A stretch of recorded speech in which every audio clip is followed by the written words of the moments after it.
Hello everyone, আসসালামু আলাইকুম। কেমন আছেন সবাই? আবারও আজকে নতুন আরেকটি ভিডিও নিয়ে চলে আসলাম আপনাদের মাঝে।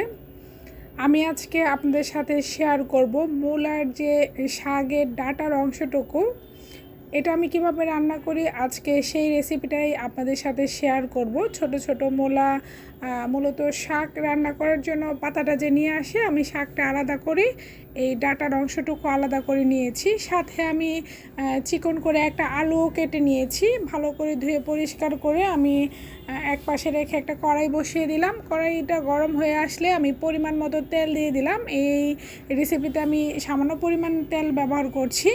এখানে বড় সাইজের একটা পেঁয়াজ কুচি দিয়ে দিলাম। পেঁয়াজটা আমি ভালোভাবে নেড়ে চেড়ে হালকা ব্রাউন করে নেব পেঁয়াজটাকে। পেঁয়াজটা যখন হালকা ব্রাউন হয়ে আসবে, আমি এর মধ্যে সামান্য পরিমাণ পানি দিয়ে দেব যেন পেঁয়াজটা পুড়ে না যায়। দেখতেই পাচ্ছেন আমি কিছুটা ব্রাউনই করে নিচ্ছি।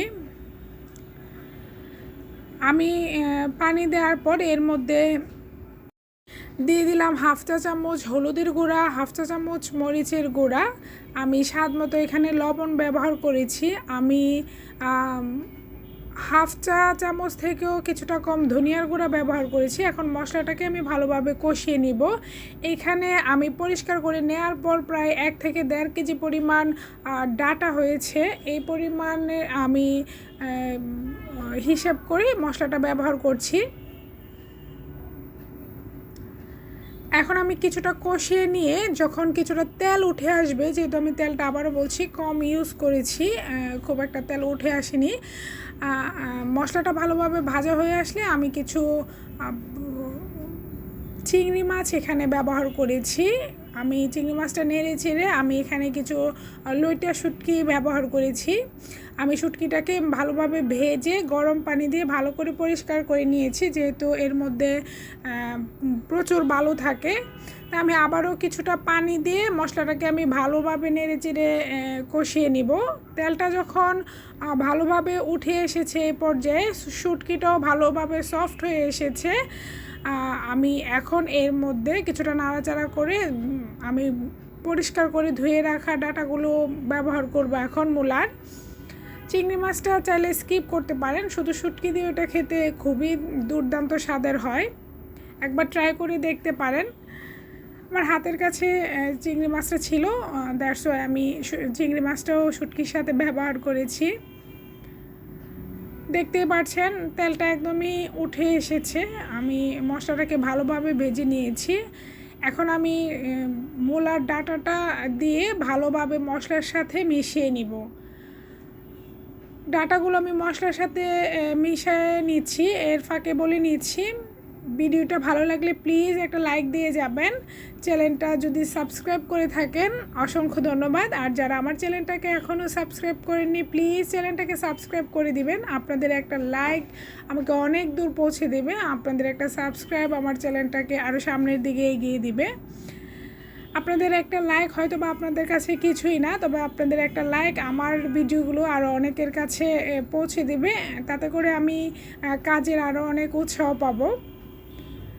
এই যে দেখতেই পাচ্ছেন আমি মশলাগুলোর সাথে মূলার ডাঁটাগুলো ভালোভাবে মিক্সড করে নিয়ে একটা ঢাকনা দিয়ে আমি 5 মিনিটের মতো ঢেকে দেব। 5 মিনিট পর আমি এটাকে ঢাকনাটা উঠে কিছুটা নেড়ে দিব।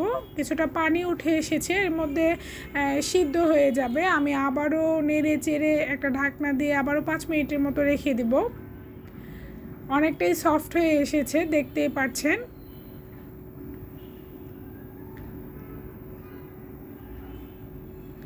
পাঁচ মিনিট পর আমি আবারও ঢাকনাটা উঠিয়ে এখন আবার নেড়ে ছেড়ে এর মধ্যে সামান্য পরিমাণ পানি দিয়ে দিব।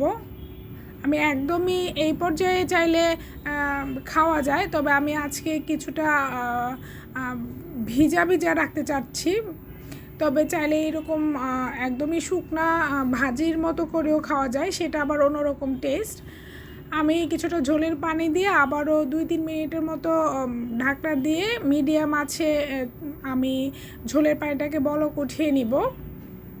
দেখতে পাচ্ছেন কত সুন্দর একটা কালার চলে এসেছে, খেতে কিন্তু দুর্দান্ত স্বাদের হয়েছে। শুটকি দিয়ে এই মূলার ডাঁটাটা খেতে খুবই ভালো লাগে। আমি শাকটাকেও কিন্তু আলাদাভাবে রান্না করেছি। এক ঢিলে দুই পাখি, আমি একটা তরকারি দিয়ে দুইটা রেসিপি করে নিলাম।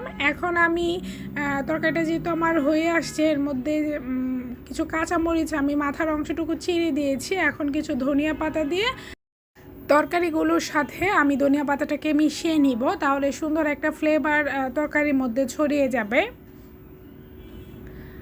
আমার রান্নাটা কিন্তু প্রায় কমপ্লিট। এখন জাস্ট একটা বলক উঠিয়ে নিব। তরকারিতে একটা বলক চলে আসলে আমি চুলাটা বন্ধ করে দিব।